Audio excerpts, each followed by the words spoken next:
Hello students, आज हम macroeconomics का chapter number 8 short run equilibrium output के बारे में डिस्कस करेंगे। ये इस चैप्टर का पार्ट नंबर 1 है। रिमेनिंग पार्ट के लिंक्स डिस्क्रिप्शन में गिवन है, अब वहाँ जाकर के देख सकते हैं। इस वीडियो में आज हम डिस्कस करेंगे शॉर्ट रन का मीनिंग क्या है, साथ ही हम डिस्कस करेंगे कि किस तरह इक्विलिब्रियम आउटपुट को कैलकुलेट किया जाता है, और उसके बाद हम इक्विलिब्रियम आउटपुट को कैलकुलेट करने की जो फर्स्ट अप्रोच है which is aggregate supply and aggregate demand approach, उसके बारे में भी डिस्कस करेंगे। तो स्टार्ट करते हैं। सबसे पहले हम देख रहे हैं meaning of short run. Short run की मीनिंग को समझने से पहले आपको इस चैप्टर में याद रखना है कि जब हम इक्विलिब्रियम आउटपुट या फिर इनकम या फिर एम्प्लॉयमेंट के बारे में बात कर रहे होते हैं, उसे कैलकुलेट कर रहे होते हैं, तो आपके इनकम, आउटपुट और एम्प्लॉयमेंट में कोई भी डिफरेंस नहीं होता है। इस चैप्टर में आपको ये अज्यूम करके चलना है कि इनकम, आउटपुट एंड एम्प्लॉयमेंट तीनों एक दूसरे के इक्वल हैं।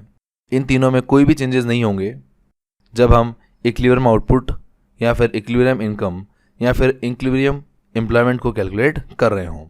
आपको ये तीनों इक्वल मान के चलने हैं। नाउ हम डिस्कस कर सकते हैं शॉर्ट रन का मीनिंग।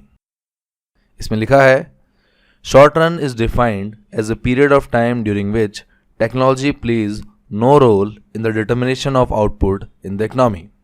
इसका मतलब है कि जब हम आउटपुट को कैलकुलेट कर रहे होते हैं, आउटपुट को डिटरमाइन कर रहे होते हैं, तो उसके अंदर अगर आप टेक्नोलॉजी को कांस्टेंट लेते हो, टेक्नोलॉजी का किसी भी तरीके से यूज़ नहीं करते हो, तो उस पीरियड को हम शॉर्ट रन कहते हैं। इसमें आगे लिखा है, it is assume to remain constant. इसका मतलब है कि आपको टेक्नोलॉजी को कांस्टेंट मान के चलना है। कांस्टेंट का मतलब है कि टेक्नोलॉजी में कोई भी चेंजेस नहीं होंगे।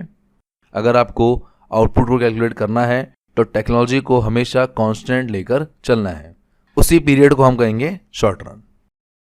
आगे लिखा है, output is determined exclusively by the level of employment in the economy. इसका मतलब है कि अगर आपको आउटपुट को कैलकुलेट करना है तो उसके लिए हम लेवल ऑफ एम्प्लॉयमेंट का यूज़ करेंगे कैलकुलेट करने के लिए। तो यहाँ हम कह सकते हैं कि अगर आपकी इकनॉमी में एम्प्लॉयमेंट ज़्यादा है तो उससे आपका आउटपुट ज़्यादा होगा, जिससे आपकी जीडीपी भी इंक्रीज़ होगी। और इसकी रिवर्स, अगर आपकी इकनॉमी में एम्प्लॉयमेंट कम है तो आउटपुट भी कम होगा और उससे आपकी जीडीपी भी रिड्यूस होगी। तो उस पूरे कॉन्सेप्ट में आपको ओवरऑल ये याद रखना है कि जब हम शॉर्ट रन की बात कर रहे होते हैं तो उसके अंदर टेक्नोलॉजी को तो आपको लेना है कांस्टेंट, यानी टेक्नोलॉजी में कोई भी चेंजेस नहीं होंगे। और अगर आपको आउटपुट को कैलकुलेट करना है तो उसके लिए सिर्फ हम लेवल ऑफ एम्प्लॉयमेंट का यूज़ करेंगे। इसकी एक और डेफिनेशन है जो कीन्स डेफिनेशन कही जाती है। जॉन मेनार्ड कीन्स इकोनॉमिस्ट थे, उन्होंने भी शॉर्ट रन की एक डेफिनेशन दी है। हम उसके बारे में डिस्कस कर लेते हैं। इसमें लिखा है, according to John Maynard Keynes, a period of time during which level of output is determined exclusively by the level of employment in the economy is termed as short run। तो ये same चीज़ हमने ऊपर भी discuss कर ली थी। इसका मतलब यहाँ यही है कि वो टाइम पीरियड जिसके अंदर लेवल ऑफ आउटपुट को कैलकुलेट करने के लिए सिर्फ लेवल ऑफ एम्प्लॉयमेंट का यूज़ किया जाए तो उस पीरियड को हम शॉर्ट रन कहेंगे। तो ये डेफिनेशन आपकी जॉन मेनार्ड कीन्स ने दी थी, जो आपको अच्छे से याद रखनी है। इस तरह आपका शॉर्ट रन का मीनिंग कंप्लीट होता है। नाउ नेक्स्ट हम डिस्कस करते हैं डिटर्मिनेशन ऑफ इक्विलिब्रियम आउटपुट और इनकम और एम्प्लॉयमेंट। इसमें हम सीखने वाले हैं कि किस तरह इक्विलिब्रियम आउटपुट या फिर इक्विलिब्रियम इनकम या फिर इक्विलिब्रियम एम्प्लॉयमेंट को कैलकुलेट किया जाता है। तो इसमें लिखा है, equilibrium level of income and employment और output is determined where aggregate demand is equal to aggregate supply and level of plant saving is equal to plant investment। इसका मतलब है कि जहाँ पर आपकी एग्रीगेट डिमांड इक्वल हो जाए एग्रीगेट सप्लाई के, या फिर आपकी प्लांट सेविंग इक्वल आ जाए प्लांट इन्वेस्टमेंट के, तो उस पॉइंट को हम इक्विलिब्रियम लेवल ऑफ इनकम और एम्प्लॉयमेंट और आउटपुट कहते हैं। काफ़ी सिंपल मीनिंग है कि अगर आपकी एग्रीगेट सप्लाई इक्वल टू हो एग्रीगेट डिमांड या फिर आपकी प्लांट सेविंग इक्वल टू हो प्लांट इन्वेस्टमेंट के, तो उसी पॉइंट को हम इक्विलिब्रियम लेवल ऑफ इनकम और एम्प्लॉयमेंट और आउटपुट कहते हैं। यहाँ पर आप देख सकते हैं कि जो aggregate supply is equal to aggregate demand है, उसी की इक्वेशन को और ओपन करके saving is equal to investment approach निकली है। हम जानते हैं कि एग्रीगेट सप्लाई का मतलब होता है कंजम्पशन प्लस सेविंग और एग्रीगेट डिमांड का मतलब होता है कंजम्पशन प्लस इन्वेस्टमेंट। तो अगर हम कंजम्पशन को क्रॉस कर देंगे तो आपकी दूसरी अप्रोच आ जाएगी सेविंग इक्वल टू इन्वेस्टमेंट। तो सेविंग इक्वल टू इन्वेस्टमेंट जो अप्रोच है वो फर्स्ट अप्रोच से ही डिराइव हुई है। तो यहाँ पर आप देख सकते हैं कि इक्विलिब्रियम लेवल ऑफ इनकम और एम्प्लॉयमेंट और आउटपुट को कैलकुलेट करने की दो अप्रोचेज हैं। फर्स्ट अप्रोच है aggregate supply and aggregate demand approach and second approach है सेविंग एंड इन्वेस्टमेंट अप्रोच। हम इन दोनों के बारे में डिटेल में डिस्कस करेंगे। इस वीडियो के अंदर सबसे पहले हम डिस्कस करने वाले हैं first approach which is aggregate supply and aggregate demand approach। इसमें लिखा है according to Keynes, equilibrium GDP और equilibrium income is achieved when aggregate supply is equal to aggregate demand। काफ़ी सिंपल मीनिंग है। इसका मतलब है कि जहाँ पर आपका एग्रीगेट सप्लाई इक्वल टू हो एग्रीगेट डिमांड के, उसी पॉइंट को हम इक्विलिब्रियम इनकम या फिर इक्विलिब्रियम जीडीपी कहते हैं। तो यहाँ पर हम कह सकते हैं कि जिस पॉइंट पर एग्रीगेट सप्लाई इक्वल होगा एग्रीगेट डिमांड के, उसी को हम कहेंगे इक्विलिब्रियम लेवल ऑफ इनकम। जैसे आप इक्विलिब्रियम जीडीपी भी कह सकते हो या फिर इक्विलिब्रियम एम्प्लॉयमेंट भी कह सकते हो। इसको सिंबॉलिकली हम इस तरह लिख सकते हैं कि aggregate supply is equal to aggregate demand और consumption plus saving is equal to consumption plus investment. तो ये आपका सिंबॉलिकली हो गया इक्विलिब्रियम पॉइंट। नाउ इसे और डिटेल में डिस्कस करते हैं। प्रीवियस वीडियो के अंदर भी हमने एग्रीगेट सप्लाई और एग्रीगेट डिमांड का मीनिंग समझ लिया था, पर एक बार हम यहाँ पर भी थोड़ा सा रिवाइज कर लेते हैं, जिससे आपको और क्लियर हो जाए कि किस तरह फर्स्ट अप्रोच का यूज़ करके हम इक्विलिब्रियम पॉइंट को कैलकुलेट करते हैं। सबसे पहले हम समझते हैं कि एग्रीगेट सप्लाई किसे कहा जाता है। तो इसमें लिखा है कि aggregate supply represents national income. इसका मतलब है कि एग्रीगेट सप्लाई जो होती है वो आपकी नेशनल इनकम के इक्वल होती है, जो हमने प्रीवियस चैप्टर में भी समझा था कि एग्रीगेट सप्लाई हमेशा नेशनल इनकम के इक्वल होती है। जिसे आप इक्वेशन के अंदर aggregate supply is equal to Y भी लिख सकते हैं, जिसका मतलब है कि aggregate supply is equal to national income. इसके आगे लिखा है कि it is express as 45 degree line from the origin. यहाँ पर हम एग्रीगेट सप्लाई के कर्व के बारे में डिस्कस कर रहे हैं।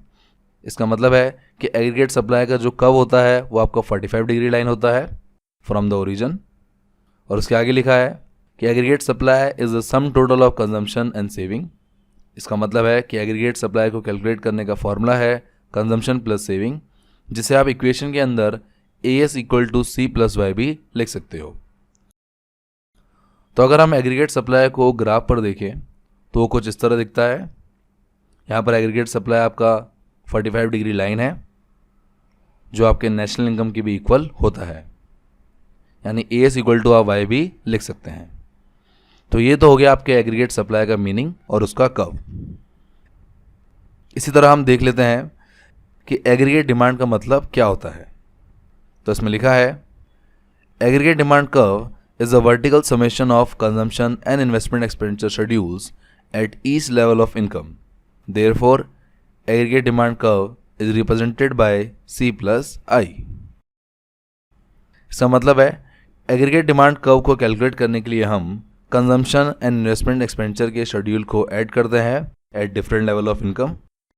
यानी डिफरेंट लेवल ऑफ इनकम पर जो भी आपका कंजम्पशन है, जो भी आपका इन्वेस्टमेंट है, अगर आप कंजम्पशन और इन्वेस्टमेंट को ऐड कर दो और उसे आप ग्राफ पर रिप्रेजेंट करो तो जो कर्व आएगा उसे हम एग्रीगेट डिमांड कर्व कहते हैं। जैसे आप इक्वेशन के अंदर aggregate demand is equal to C plus I भी लिख सकते हैं। तो अगर हम ग्राफ देखें एग्रीगेट डिमांड का तो वो कुछ इस तरह दिखता है। यह आपके एग्रीगेट डिमांड का कर्व है, जिसको कैलकुलेट करने का तरीका है कि अगर आप इन्वेस्टमेंट कर्व और कंजम्पशन कर्व को ऐड कर दो तो उससे जो आपका कर्व आएगा उसी को हम एग्रीगेट डिमांड कर्व कहते हैं। और इस तरह आपका एग्रीगेट डिमांड भी कंप्लीट होता है। तो अब तक हमने एग्रीगेट सप्लाई और एग्रीगेट डिमांड कर्व दोनों का मीनिंग समझ लिया है, दोनों के ग्राफ को भी डिस्कस कर लिया है। नाउ हम डिस्कस करते हैं कि इक्विलिब्रियम पॉइंट किस तरह कैलकुलेट किया जाता है। तो सबसे पहले तो हम थ्योरेटिकल देखते हैं कि थ्योरी में किस तरह इक्विलिब्रियम पॉइंट को कैलकुलेट किया जाता है। उसके बाद हम देखेंगे कि किस तरह ग्राफ के ऊपर हम कैलकुलेट करते हैं इक्विलिब्रियम पॉइंट। तो सबसे पहले हम देख रहे हैं थ्योरेटिकली इक्विलिब्रियम पॉइंट। इसमें लिखा है equilibrium is reach only when aggregate demand is equal to aggregate supply, because at this level there is no tendency for income and output to change. इसका मतलब है कि इक्विलिब्रियम पॉइंट को calculate करना या इक्विलिब्रियम पॉइंट को achieve करना तभी पॉसिबल है जहाँ पर आपका aggregate demand equal to aggregate supply हो, क्योंकि जहाँ पर आपका aggregate demand equal to aggregate supply होता है तो ये वो पॉइंट है जहाँ पर ना तो आप इनकम को चेंज करना चाहते हो और ना ही आप आउटपुट को चेंज करना चाहते हो। बेसिकली इक्विलिब्रियम पॉइंट का मतलब है best situation for the economy. तो अगर आपका aggregate demand equal to aggregate supply आ जाता है तो वो आपका इक्विलिब्रियम पॉइंट है जो आपकी इकोनॉमी के लिए बेस्ट सिचुएशन है, क्योंकि इस पॉइंट के बाद ना ही आपको इनकम में चेंज करना है और ना ही आपको आउटपुट में चेंज करना है। आगे लिखा है in such a state actual stocks of the producers is equal to required और desired stock of the producers. इसका मतलब है कि जिस जगह एग्रीगेट डिमांड आपका इक्वल होता है एग्रीगेट सप्लाई के, तो वहाँ पर आपका actual stock of the producer यानी प्रोड्यूसर ने जो भी स्टॉक प्रोड्यूस किया है वो इक्वल होता है उसके डिजायर्ड स्टॉक से, यानी जो भी वो प्लान कर रहा था प्रोड्यूस करने की। फॉर एग्जांपल एक प्रोड्यूसर ने 100 यूनिट्स प्रोड्यूस की जो उसके इक्वल आई डिजायर्ड स्टॉक के, यानी उसने प्लान भी 100 यूनिट्स का किया था और एक्चुअल में 100 यूनिट्स ही उसकी प्रोड्यूस हुई हैं। तो ये भी तभी अचीव कर सकते हैं जहाँ पर आपका aggregate demand is equal to aggregate supply हो। इस तरह आपका इक्विलिब्रियम पॉइंट भी कंप्लीट होता है। तो ये थी आपकी फर्स्ट अप्रोच, जिसका मतलब सिर्फ यही था कि जहां पर आपका aggregate supply is equal to aggregate demand हो उसी पॉइंट को हम इक्विलिब्रियम पॉइंट कहते हैं। नाउ हम डिस्कस करते हैं कि ग्राफ के बेसिस पर किस तरह इक्विलिब्रियम पॉइंट को कैलकुलेट किया जाता है। इसमें हम देखेंगे कि किस तरह ग्राफ का यूज़ करके, किस तरह एग्रीगेट सप्लाई और एग्रीगेट डिमांड कर्व का यूज़ करके हम इक्विलिब्रियम पॉइंट को कैलकुलेट करते हैं। तो नाउ हम डिस्कस करने वाले हैं डायग्रामेटिक प्रेजेंटेशन, यानी डायग्राम का यूज़ करके हम कैलकुलेट करेंगे इक्विलिब्रियम पॉइंट। आपको यहाँ पर शेड्यूल गिवन है जिसके अंदर आपको इनकम गिवन है, कंजम्पशन गिवन है, इन्वेस्टमेंट गिवन है और एग्रीगेट डिमांड भी गिवन है। तो ये आपका शेड्यूल है। इस शेड्यूल का यूज़ करके हम इक्विलिब्रियम पॉइंट को कैलकुलेट करेंगे। सबसे पहले हम वाई एक्सेस और एक्स एक्सेस को ड्रॉ कर लेते हैं, देन हम शेड्यूल का यूज़ करके इक्विलिब्रियम पॉइंट को कैलकुलेट करेंगे।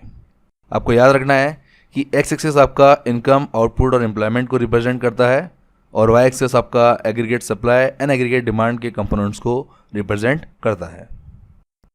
सबसे पहले तो बात करते हैं एग्रीगेट सप्लाई कर्व की। तो हम जानते हैं कि एग्रीगेट सप्लाई कर्व जो होता है वो आपकी 45 डिग्री लाइन होती है और शेड्यूल के अंदर जो आपको इनकम गिवन है y, वो हमेशा एग्रीगेट सप्लाई के इक्वल होता है।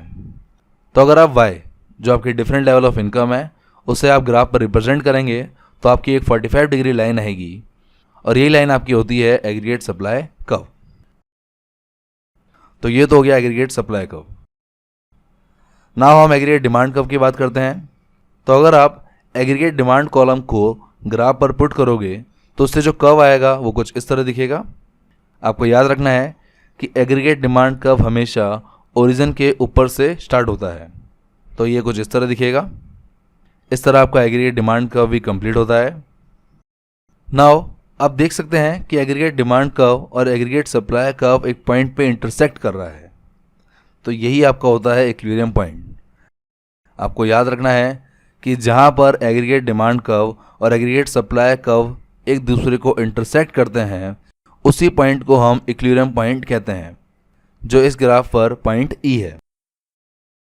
ये वो पॉइंट है जहाँ पर आपका aggregate supply is equal to aggregate demand होता है और इसी पॉइंट को हम कहते हैं इक्विलिब्रियम पॉइंट। तो इस तरह हम एग्रीगेट सप्लाई और एग्रीगेट डिमांड कर्व को रिप्रेजेंट करते हुए इक्विलिब्रियम पॉइंट को कैलकुलेट कर सकते हैं। इस तरह आपने डायग्राम का यूज़ करके भी इक्विलिब्रियम पॉइंट को कैलकुलेट करना सीख लिया है। तो ये तो आपका हो गया इक्विलिब्रियम पॉइंट। नाउ हम डिस्कस करते हैं कि क्या करेंगे अगर आपका एग्रीगेट सप्लाई ज़्यादा आ जाए एग्रीगेट डिमांड से, या फिर आपकी एग्रीगेट डिमांड ज़्यादा आ जाए एग्रीगेट सप्लाई से। तो किस तरह हम दोनों सिचुएशन को हैंडल करेंगे उसके बारे में अब हम डिस्कस करेंगे। इसे एडजस्टमेंट मैकेनिज्म कहा जाता है, जहाँ पर इन दोनों सिचुएशन को किस तरह हैंडल करने वाले हैं उसके बारे में हम डिस्कस करेंगे। अगर आपकी इकोनॉमी में एग्रीगेट सप्लाई ज़्यादा हो एग्रीगेट डिमांड से, तो कर्व पे जो पॉइंट्स आएंगे वो ये दो होंगे। और अगर आपका एग्रीगेट डिमांड ज़्यादा हो एग्रीगेट सप्लाई से, तो कर्व पे जो दो पॉइंट्स आएंगे वो कुछ इस तरह दिखेंगे। अब हम डिस्कस करेंगे कि इन दोनों सिचुएशन को किस तरह हैंडल करके हम वापस से इक्विलिब्रियम पॉइंट को अचीव कर सकते हैं। तो सबसे पहले हम देखते हैं what happens if aggregate supply is more than aggregate demand. जैसे हम कह सकते हैं कि प्लांट आउटपुट अगर ज़्यादा हो प्लांट स्पेंडिंग से, तो उसे किस तरह वापस से इक्विलिब्रियम पॉइंट पर ले जाया जाएगा। तो इसमें लिखा है कि when aggregate supply is greater than aggregate demand, flow of goods and services in the economy tends to exceed their demand. In other words, plant spending is less than plant output. इसका मतलब है कि अगर आपकी economy के अंदर aggregate supply ज़्यादा है एग्रीगेट डिमांड से, तो इस सिचुएशन के अंदर आपकी इकोनॉमी के अंदर जो गुड्स एंड सर्विसेज का फ्लो होगा वो ज़्यादा होगा उसकी डिमांड से। यानी लोगों ने जितनी डिमांड की है गुड्स को खरीदने की, प्रोड्यूसर ने उससे ज़्यादा गुड्स को प्रोड्यूस कर दिया है। आपकी इकोनॉमी में डिमांड 100 यूनिट्स की थी, पर प्रोड्यूसर ने 120 यूनिट्स को प्रोड्यूस कर दिया है। तो यहाँ पर 20 यूनिट्स का फ्लो ज़्यादा हो रहा है। जैसे हम इस तरह भी कह सकते हैं कि जहाँ पर आपकी प्लांट स्पेंडिंग कम है प्लांट आउटपुट से। प्लांट स्पेंडिंग का मतलब एग्रीगेट डिमांड से ही है कि एग्रीगेट डिमांड तो आपकी 100 यूनिट्स थी, पर प्लांट आउटपुट आपका 120 यूनिट्स था। तो इस सिचुएशन को हम कहते हैं aggregate supply is more than aggregate demand. Then आगे लिखा है this means that consumer and firms together would be buying less goods than firm produce. As a result some of the goods would remain unsold. इसका मतलब है कि अगर आपकी economy के अंदर एग्रीगेट सप्लाई ज़्यादा है एग्रीगेट डिमांड से, तो इसका मतलब ये भी है कि कंज्यूमर एंड फर्म दोनों मिलकर भी फर्म ने जो गुड्स को प्रोड्यूस किया है उसे मैच नहीं कर पा रहे हैं। यानी आपकी इकोनॉमी के अंदर गुड्स एक्स्ट्रा हैं, और अगर आपकी इकोनॉमी के अंदर गुड्स एक्स्ट्रा हैं तो उसे अनसोल्ड गुड्स कहा जाएगा। देन आगे लिखा है टू क्लियर अनवांटेड स्टॉक और inventory the firms would plan out less production. इसका मतलब है कि क्योंकि आपकी इकोनॉमी के अंदर प्रोडक्शन ज़्यादा हो गया, जिसकी वजह से आपके पास अनसोल्ड गुड्स हैं, तो अगली बार जो प्रोड्यूसर है वो कम प्रोडक्शन को प्लान करेगा, जिससे उसके पास जो अनवांटेड स्टॉक आया है वो क्लियर हो जाए।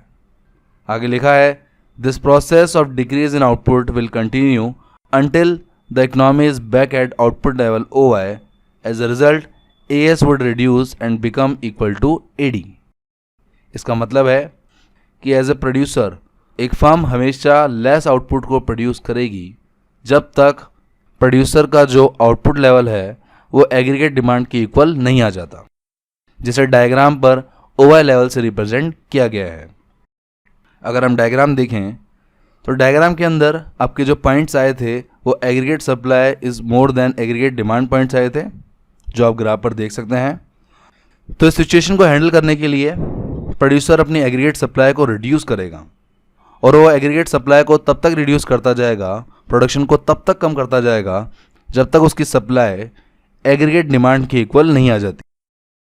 तो यहाँ पर हम कह सकते हैं कि अगर आपकी इकोनॉमी के अंदर एग्रीगेट सप्लाई ज़्यादा हो एग्रीगेट डिमांड से, तो प्रोड्यूसर सप्लाई को रिड्यूस करके इक्विलिब्रियम पॉइंट को अचीव करता है, और ऐसा करने से वो वापस से इक्विलिब्रियम पॉइंट को अचीव करता है, जो आपके ग्राफ के अंदर OI लेवल है।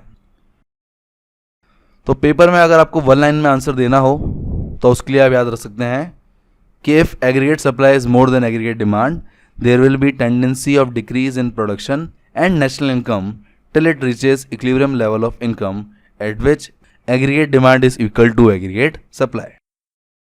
इसका मतलब है कि अगर आपकी इकोनॉमी के अंदर एग्रीगेट सप्लाई ज़्यादा हो एग्रीगेट डिमांड से, तो इस सिचुएशन को वापस से ठीक करने के लिए हम प्रोडक्शन को रिड्यूस करेंगे, और प्रोडक्शन को तब तक रिड्यूस करेंगे जब तक आप वापस से इक्विलिब्रियम लेवल को अचीव नहीं कर लेते, यानी जब तक आप वापस से aggregate demand is equal to aggregate supply नहीं कर लेते।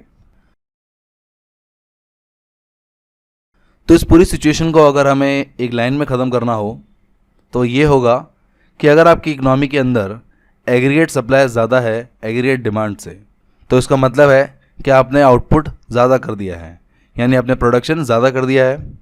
तो अगर आप आगे से प्रोडक्शन को कम करोगे तो उससे आप वापस से एग्रीगेट सप्लाई को इक्वल कर सकते हो एग्रीगेट डिमांड के। तो ये बेस्ट तरीका है इस पूरी सिचुएशन को समझने का कि अगर आपकी इकोनॉमी के अंदर एग्रीगेट सप्लाई ज़्यादा हो एग्रीगेट डिमांड से, तो उसका मतलब है कि आपने आउटपुट ज़्यादा प्रोड्यूस कर दिया है, यानी आपने प्रोडक्शन ज़्यादा कर दिया है। तो अगर आप प्रोडक्शन को धीरे धीरे कम करते जाओगे और तब तक कम करते जाओगे जब तक आपका aggregate supply is equal to aggregate demand नहीं हो जाता।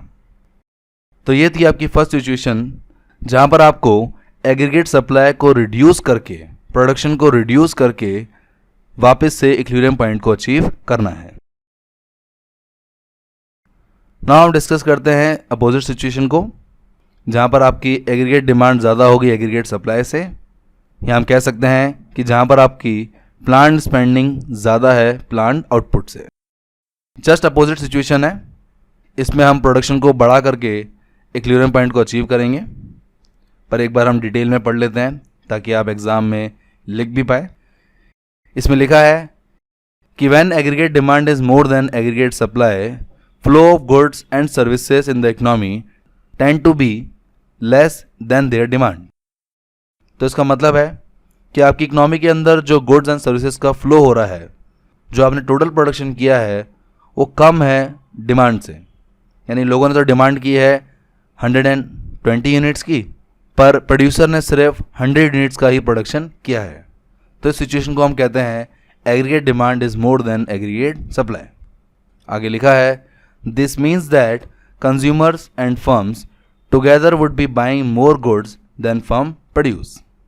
As a result the existing stock और inventory of the producer would be sold. इसका मतलब है कि अगर आपकी इकोनॉमी के अंदर एग्रीगेट डिमांड ज़्यादा है एग्रीगेट सप्लाई से, तो सिचुएशन रिप्रेजेंट कर रही है कि कंज्यूमर और फर्म दोनों मिलके भी ज़्यादा गुड्स प्रोड्यूस कर रहे हैं कंपेयर टू जो फर्म ने एक्चुअल में प्रोड्यूस किया है। इस सिचुएशन से प्रोड्यूसर का अगर कोई एग्जिस्टिंग स्टॉक है, कोई एग्जिस्टिंग इन्वेंट्री है, तो वो भी यहाँ पर सोल्ड हो जाएगी। आगे लिखा है to rebuild the desired stock the producer would plan greater production for the following year. In other words, producer respond by producing more output. More output means more income. This process of increase in output will continue until the economy is back at output level OI.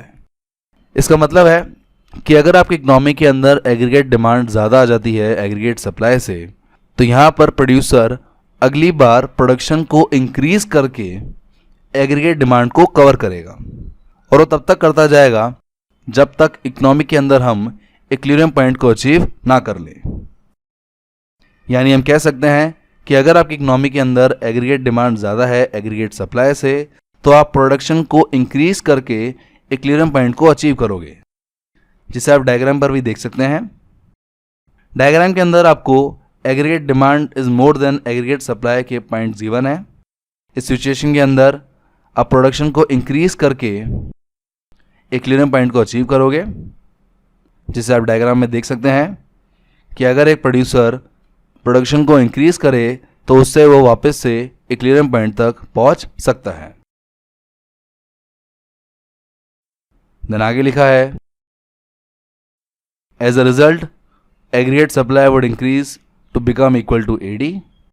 In this case, there will be tendency of increase in production and national income till it reaches equilibrium level of income at which aggregate demand is equal to aggregate supply.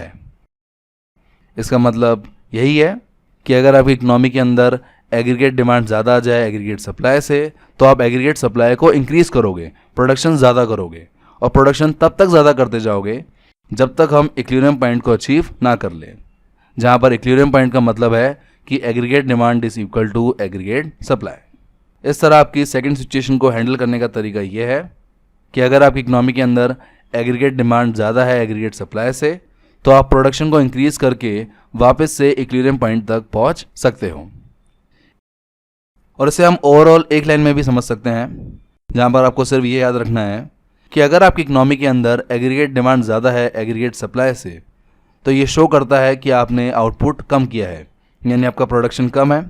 तो situation को handle करने के लिए हम next time production को ज़्यादा करेंगे, और प्रोडक्शन तब तक ज़्यादा करते जाएंगे जब तक हम एग्रीगेट डिमांड को इक्वल ना कर लें एग्रीगेट सप्लाई के।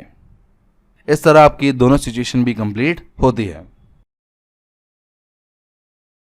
और इस तरह आपकी फर्स्ट अप्रोच को हमने कंप्लीट कर लिया है। इसे हम एक बार शॉर्ट में रिवाइज कर लेते हैं।